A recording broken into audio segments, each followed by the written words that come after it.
Oi, pessoal! Esse é o nosso curso de Geometria Analítica e no vídeo de hoje nós vamos falar sobre vetores. Hoje nós vamos ver como nós podemos representar um vetor do espaço de forma algébrica.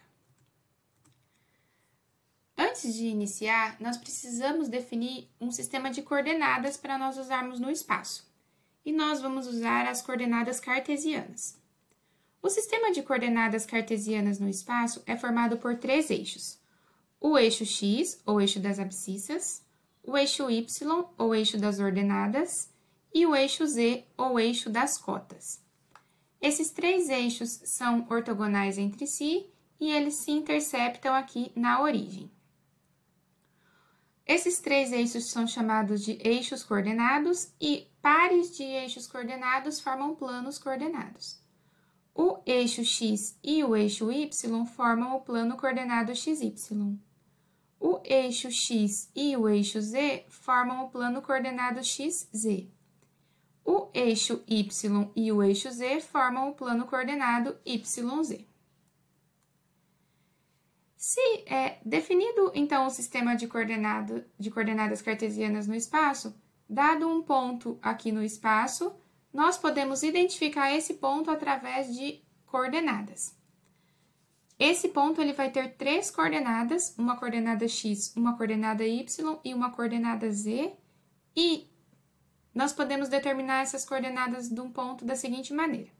Seja aqui, então, um ponto P. Para nós sabermos a coordenada x do ponto P, nós tomamos um plano perpendicular ao eixo do x, passando pelo ponto P. Esse plano vai interceptar o eixo x no valor da coordenada x do ponto P. Para descobrirmos a coordenada y do ponto P, nós tomamos um plano perpendicular ao eixo y, passando pelo ponto P, e esse plano vai interceptar o eixo do y no valor da coordenada y do ponto P. E para obtermos a coordenada z do ponto P, nós tomamos um plano perpendicular ao eixo z, passando pelo ponto P, e esse plano intercepta o eixo z no valor da coordenada z do ponto P, e assim nós temos aqui um ponto P com coordenadas x, y, z. Da mesma forma, uma tripla ordenada x, y, z corresponde a um ponto aqui no espaço tridimensional. Nós temos aqui um exemplo onde tem uma figura com alguns pontos. Os pontos estão nos vértices desse paralelepípedo que está aqui na figura e nós vamos determinar as coordenadas desses pontos. Então, vamos começar aqui pelo ponto O. O ponto O está na origem do sistema cartesiano. Então, o ponto O está aqui em x igual a 0, y igual a 0 e z igual a 0. As coordenadas do ponto O vão ser 0, 0, 0. Se nós tomarmos o ponto A, para descobrirmos as coordenadas do ponto A, nós vamos usar a ideia que eu falei agora há pouco. Vamos tomar um plano perpendicular ao eixo x passando pelo ponto A e esse plano intercepta o eixo x em 2, então a coordenada x do ponto A vai ser 2. Tomando um plano perpendicular ao eixo y passando pelo ponto A, vemos que esse plano intercepta o eixo y em 0, então a coordenada y do ponto A é 0. E tomando um plano perpendicular ao eixo z passando pelo ponto A, nós vemos que esse plano intercepta o eixo z em 0, então a coordenada z do ponto A é 0. Se nós tomarmos aqui o ponto C, que está sobre o eixo y, tomando um plano perpendicular ao eixo x, esse plano vai interceptar o eixo x em 0, então a coordenada x do ponto C é 0. Tomando um plano perpendicular ao eixo do y passando pelo ponto C, esse plano intercepta o eixo do y em 4, então a coordenada y do ponto C é 4. E tomando um plano perpendicular ao eixo do z passando pelo ponto C, esse plano intercepta o eixo z em 0, então a coordenada z do ponto C é 0. O ponto E, que está aqui sobre o eixo do z, vai ter as seguintes coordenadas. Tomando um plano perpendicular ao eixo do x passando pelo ponto E, esse plano intercepta o eixo x em 0, de modo que a coordenada x do ponto E é 0. Tomando um plano perpendicular ao eixo do y passando pelo ponto E, esse plano intercepta o eixo y em 0. Então, a coordenada y do ponto E é 0. E tomando um plano perpendicular ao eixo do Z, passando pelo ponto E, esse plano intercepta o eixo do Z em 3. Então, a coordenada Z do ponto E é igual a 3. Vejam que os pontos A, C e E, eles estão sobre os eixos coordenados x, y e z, respectivamente. Quando um ponto está sobre um eixo coordenado, as coordenadas desse ponto, esse ponto tem duas coordenadas nulas. Então, se o ponto está sobre o eixo x, as coordenadas y e z são nulas. Se o ponto está sobre o eixo y, as coordenadas x e z são nulas. E se o ponto está sobre o eixo z, as coordenadas x e y são nulas. Vamos agora analisar as coordenadas do ponto B. Tomando um plano perpendicular ao eixo do x passando pelo ponto B, esse plano intercepta o eixo x em 2. Então, a coordenada x do ponto B é igual a 2. Tomando um plano perpendicular ao eixo do y passando pelo ponto B, esse plano intercepta o eixo y em 4. Então, a coordenada y do ponto B é igual a 4. E, tomando um plano perpendicular ao eixo do z passando pelo ponto B, esse plano intercepta o eixo z em 0.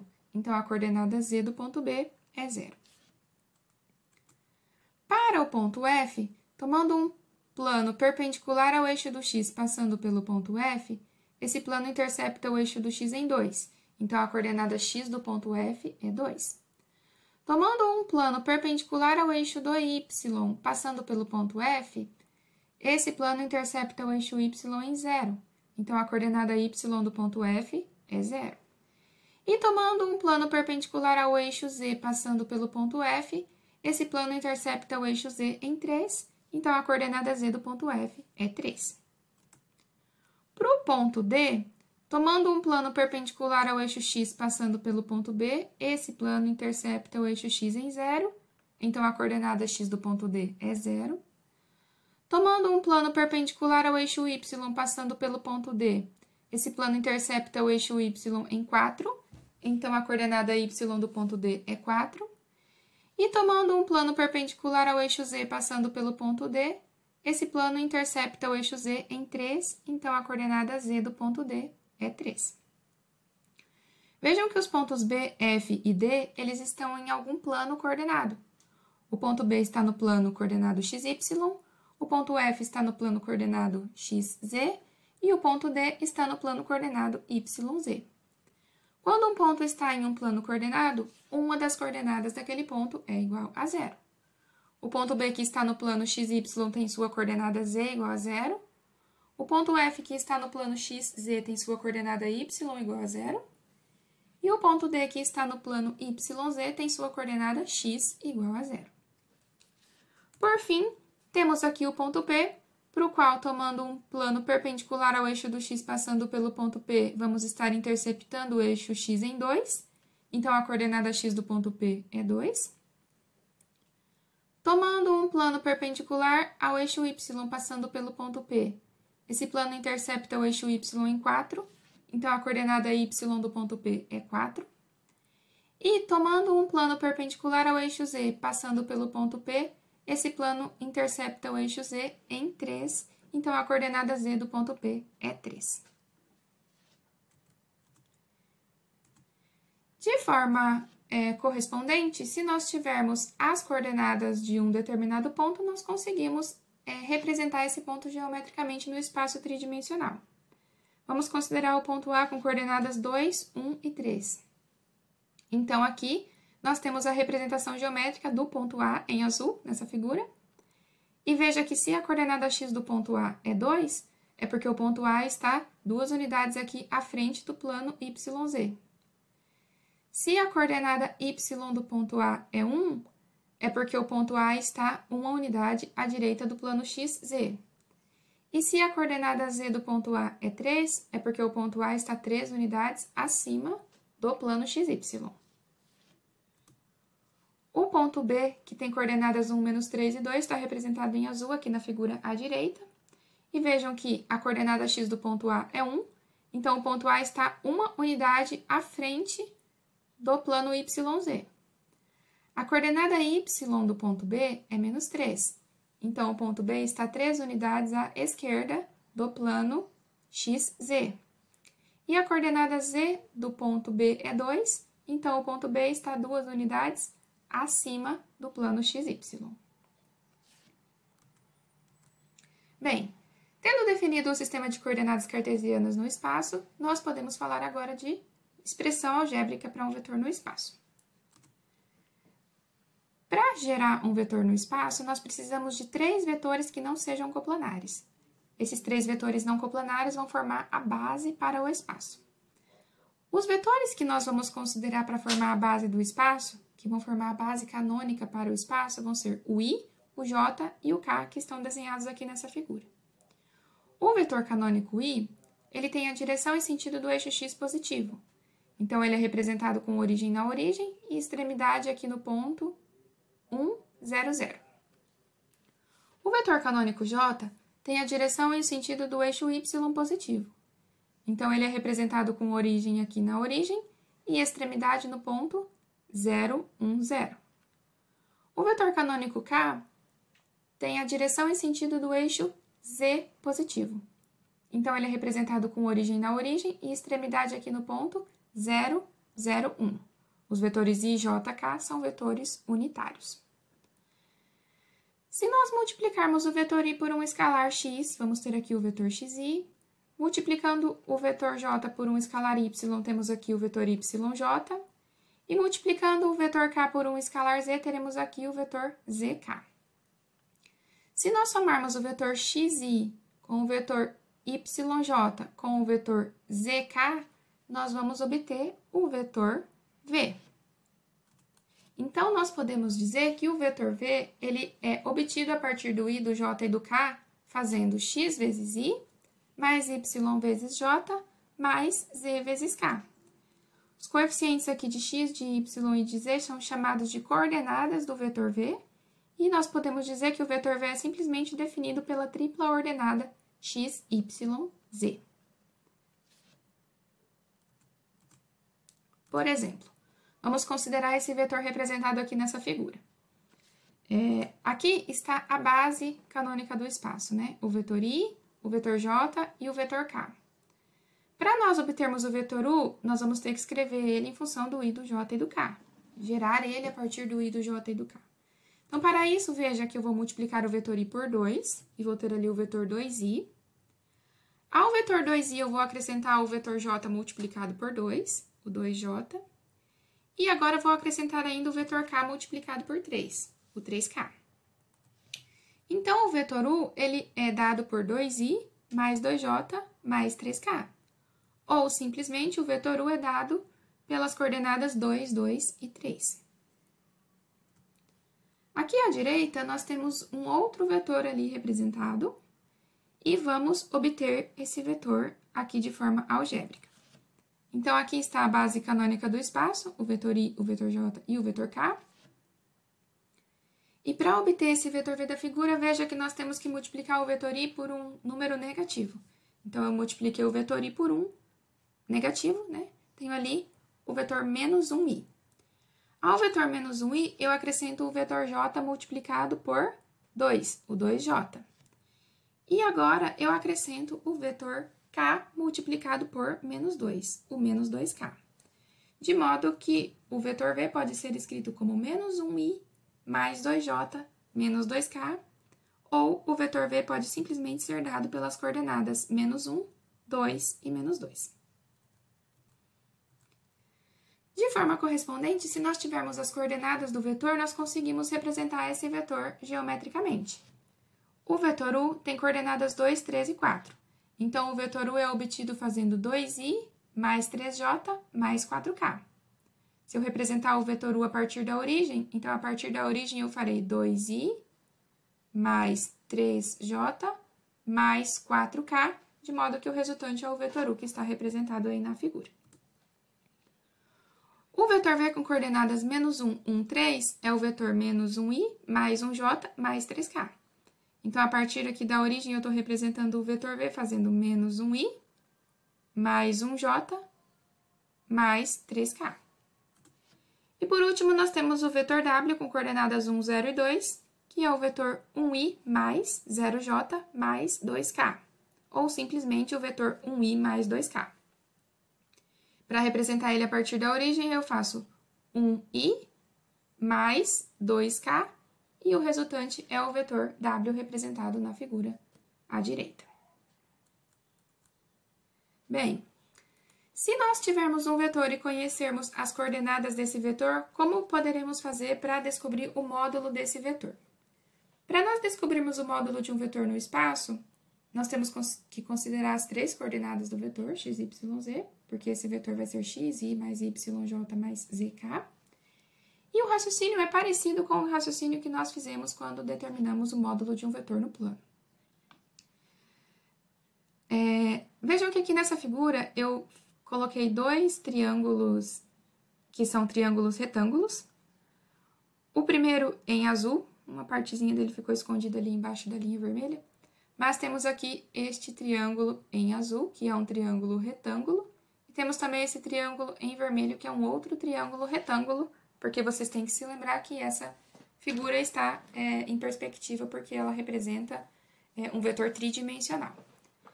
Então, vejam só.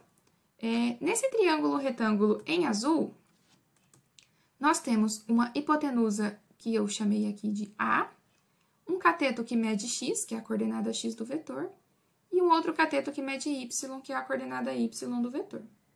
Usando o teorema de Pitágoras aqui, nós descobrimos que essa hipotenusa mede A. No triângulo retângulo vermelho, a hipotenusa é o módulo do vetor v, que é o que nós queremos determinar. Um dos catetos é o A, que foi definido aqui em cima, e o outro cateto é a coordenada z do vetor. Aplicando aqui o teorema de Pitágoras, nós temos que a hipotenusa, que é o módulo do vetor v elevado ao quadrado, vai ser a ao quadrado mais z ao quadrado. Substituindo a por raiz de x ao quadrado mais y ao quadrado e fazendo as simplificações, nós obtemos o módulo do vetor v igual a raiz quadrada de x ao quadrado mais y ao quadrado mais z ao quadrado. Ou seja, para calcularmos o módulo de um vetor, nós fazemos a raiz quadrada da primeira coordenada ao quadrado, mais a segunda coordenada ao quadrado, mais a terceira coordenada ao quadrado. Por exemplo, temos aqui o vetor com coordenadas 2, menos 1 e 3. Esse vetor é o vetor 2i menos 1j mais 3k, que está representado aqui na figura. Olha. 2i menos 1j mais 3k resulta no vetor que está representado ali em preto. O módulo desse vetor é o comprimento desse segmento orientado que está aqui representando o vetor. E para obter o valor desse módulo, nós vamos usar a fórmula obtida ali na tela anterior. Raiz quadrada da primeira coordenada, que é 2 ao quadrado, mais a segunda coordenada, que é menos 1 ao quadrado, mais a terceira coordenada, que é 3 ao quadrado. E fazendo os cálculos, nós temos que o módulo desse vetor é igual a raiz de 14. Agora que nós temos uma expressão algébrica para os vetores no espaço, nós também podemos definir as operações de vetores no espaço de forma algébrica. Para a soma de vetores, vamos pegar aqui um vetor U com coordenadas x1, y1, z1 e um vetor V com coordenadas x2, y2, z2. Somar os vetores U e V equivale a somar a expressão analítica do vetor U, x1i mais y1j mais z1k, com a expressão analítica do vetor V, x2i mais y2j mais z2k. Então, somando tudo isso, agrupando os termos semelhantes em i, j e k, nós vamos ter um vetor resultante cuja primeira coordenada vai ser o coeficiente de i, que é x1 mais x2, a segunda coordenada vai ser o coeficiente de j, que é y1 mais y2, e a terceira coordenada vai ser o coeficiente de k, z1 mais z2. Observem que as coordenadas do vetor resultante são obtidas somando as coordenadas correspondentes dos vetores u e v. Para a multiplicação por escalar, nós vamos tomar aqui um vetor v com coordenadas x, y, z e um número real, k. Para nós obtermos o resultado da multiplicação de k por v, nós vamos fazer k vezes a expressão analítica do vetor v, que é xi mais yj mais zk. Aplicando ali a distributividade da multiplicação, nós temos que o resultante kv é kxi mais kyj mais kzk. Vejam que esse k aqui é a constante e esse K com a setinha em cima é o vetor canônico da base canônica do espaço. Então, o vetor resultante K vezes V vai ter primeira coordenada igual a K vezes X, que é o coeficiente de I, a segunda coordenada vai ser K vezes Y, que é o coeficiente de J, e a terceira coordenada é K vezes Z, que é o coeficiente do vetor canônico K aqui nesta expressão. Vamos tomar aqui um exemplo onde nós temos um vetor U com coordenadas menos 1, 2 e 0, e um vetor V com coordenadas 3, menos 3 e 4, e vamos obter um vetor W que é dado por menos 3U mais 2V. O vetor U tem coordenadas menos 1, 2 e 0, e o vetor V tem coordenadas 3, menos 3 e 4, então eu vou ter o vetor W sendo menos 3 que multiplica menos 1, 2 e 0, mais 2 que multiplica 3, menos 3 e 4. Primeiro, nós vamos fazer as multiplicações do vetor pelo escalar, para depois fazer a adição dos resultantes. Então, multiplicando o escalar menos 3 pelo vetor menos 1, 2 e 0, nós vamos obter o vetor 3, menos 6 e 0, porque eu multiplico o escalar por cada coordenada do vetor. Menos 3 vezes menos 1 fica 3, menos 3 vezes 2 fica menos 6, e menos 3 vezes 0 fica 0. Agora, nós vamos multiplicar aqui o escalar 2 pelo vetor 3, menos 3 e 4, e fazemos isso multiplicando esse escalar por cada coordenada do vetor. 2 vezes 3 fica 6 na primeira coordenada, 2 vezes menos 3 fica menos 6 na segunda coordenada, e 2 vezes 4 fica 8 na terceira coordenada. E agora, nós podemos fazer a soma dos dois vetores, somando as coordenadas correspondentes. O resultante, a primeira coordenada do resultante vai ser a primeira coordenada desse vetor somado com a primeira coordenada do outro, 3 mais 6 é 9. A segunda coordenada vai ser menos 6 somado com menos 6, que é menos 12. E a terceira coordenada é 0 somado com 8, que é 8.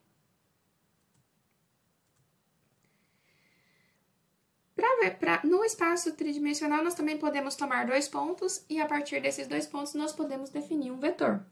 Então, vamos supor que nós tenhamos um vetor com origem no ponto A, de coordenadas xa, ya, za, e extremidade no ponto B, de coordenadas xb, yb, zb. Um vetor que tem origem em A e extremidade em B pode ser obtido de forma análoga ao que nós construímos para vetores no plano. Basta nós fazermos as coordenadas da extremidade do vetor menos as coordenadas da origem dele, e aí nós teremos as coordenadas do vetor definido por esses pontos A e B, com origem A, extremidade em B. Por exemplo, se nós tomarmos o ponto A com coordenadas 2, 3 e 3 e o ponto B com coordenadas 4, 6 e 7, o vetor AB vai ser obtido fazendo as coordenadas do ponto B menos as coordenadas do ponto A. O ponto B é 4, 6 e 7, menos o ponto A, que é 2, 3 e 3. Então, aqui no resultante, a primeira coordenada vai ser a primeira coordenada do ponto B, que é 4, menos a primeira coordenada do ponto A, que é 2. 4 menos 2 vai ser 2. A segunda coordenada do ponto B, que é 6, menos a segunda coordenada do ponto A, que é 3, vai resultar em 6 menos 3, que é 3, que vai ser a segunda coordenada aqui do vetor AB. E a terceira coordenada do vetor AB vai ser a terceira coordenada do ponto B, menos a terceira coordenada do ponto A. 7 menos 3, que é 4. Isso significa que o vetor AB tem coordenadas 2, 3 e 4, e, portanto, ele é o vetor 2i mais 3j mais 4k. Se nós quiséssemos obter o vetor BA, então, nós faremos a extremidade desse vetor, que no caso é o ponto A, menos a origem dele, que é o ponto B. Então, vamos ter ponto A, 2, 3 e 3, menos ponto B, 4, 6 e 7. A primeira coordenada aqui do resultante vai ser 2 menos 4, que é menos 2. A segunda coordenada vai ser 3 menos 6, que é menos 3. E a terceira coordenada vai ser 3 menos 7, que é menos 4.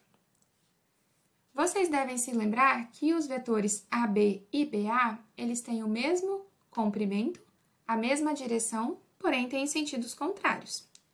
Então, eles são vetores opostos, um é oposto ao outro. E, nesse caso, quando os vetores são opostos, as coordenadas também são opostas. Por fim, vamos ver como é que fica a relação entre as coordenadas de dois vetores no espaço se esses vetores forem paralelos. Então, se nós tomarmos aqui dois vetores, para esses vetores serem paralelos, nós já vimos que eles precisam ser múltiplo escalar um do outro, né? Eu preciso conseguir multiplicar um vetor por um escalar e obter o outro, para que eles sejam paralelos. Então, supondo que o vetor u tenha coordenadas x1, y1, z1, e o vetor v tenha coordenadas x2, y2, z2. Se eles forem paralelos, um vai ser múltiplo escalar do outro. Suponha que o vetor u seja múltiplo escalar do vetor v. Então, o vetor u pode ser obtido multiplicando o vetor v por um escalar k. Vou ter u igual a k vezes v. O vetor u tem coordenadas x1, y1, z1. O vetor v tem coordenadas x2, y2, z2.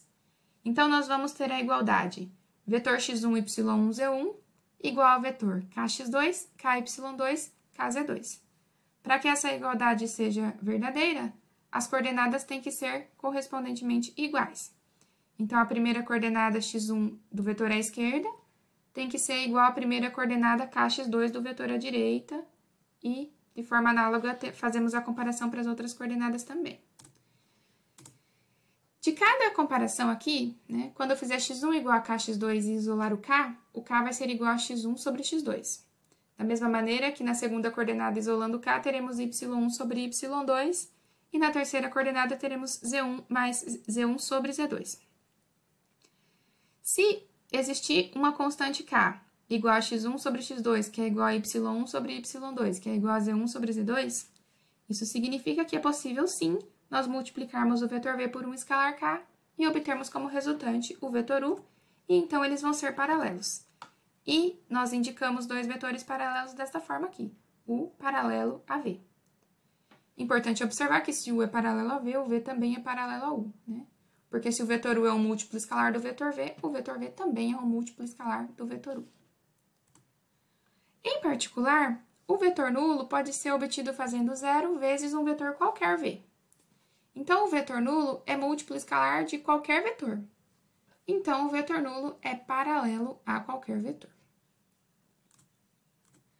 Vamos fazer aqui um caso em que nós temos um vetor u com coordenadas 3, 10 e 11 e um vetor v com coordenadas 4, 7 e menos 1, e nós precisamos analisar se esses vetores são paralelos. Como a gente estava falando, para dois vetores serem paralelos, um precisa ser múltiplo escalar do outro. Então, tem que ser possível nós multiplicarmos um dos vetores por um escalar e obter o outro. Pelas coordenadas desses vetores, já está claro que isso não vai acontecer, né? Se nós tentarmos fazer com que o vetor u seja um múltiplo escalar do vetor v, nós vamos ver se eu consigo obter o vetor v por um escalar k, se eu consigo multiplicar o vetor v por um escalar k e obter como resultado o vetor u. Então, nós temos o vetor u, 3, 10 e 11, igual a k vezes o vetor v, 4, 7 e menos 1, de modo que aqui a comparação das coordenadas vai ficar. Primeira coordenada, 3 igual a 4k. Daqui a gente tem que o k tem que ser 3/4. Na segunda coordenada, 7k igual a 10 nos fornece k igual a 10 sétimos. E na terceira coordenada, menos k igual a 11, nos dá k igual a menos 11. Então, vocês vejam que não existe um escalar k que eu consiga multiplicar o vetor v por esse número k e o resultado ser o vetor u. Isso é impossível. Logo, esses vetores não são paralelos, porque um não é múltiplo escalar do outro.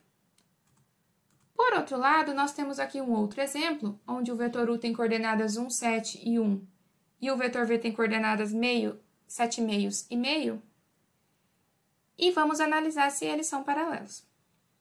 Para eles serem paralelos, um precisa ser múltiplo escalar do outro. Então, nós temos que conseguir multiplicar um por um escalar e obter o outro como resultante. Pelas coordenadas que vocês estão vendo ali, está bem claro que eles vão ser múltiplo escalar um do outro, né? Vamos supor aqui que o vetor u seja um múltiplo escalar do vetor v. Então, nós vamos tentar descobrir se existe um número k que, multiplicando pelo vetor v, resulte no vetor u. O vetor u com coordenadas 1, 7 e 1 vai ser igual a k vezes o vetor v com coordenadas meio, 7 meios e meio.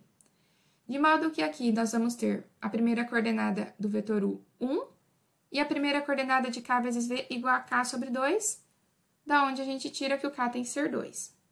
Para comparação ali da segunda coordenada, nós temos 7 igual a 7k sobre 2, então o k também vai ser igual a 2. E na terceira coordenada, nós temos 1 igual a k sobre 2, então nós também temos k igual a 2. Vejam que existe um escalar k, portanto, né, porque nas três coordenadas eu obtive a mesma proporcionalidade entre as coordenadas.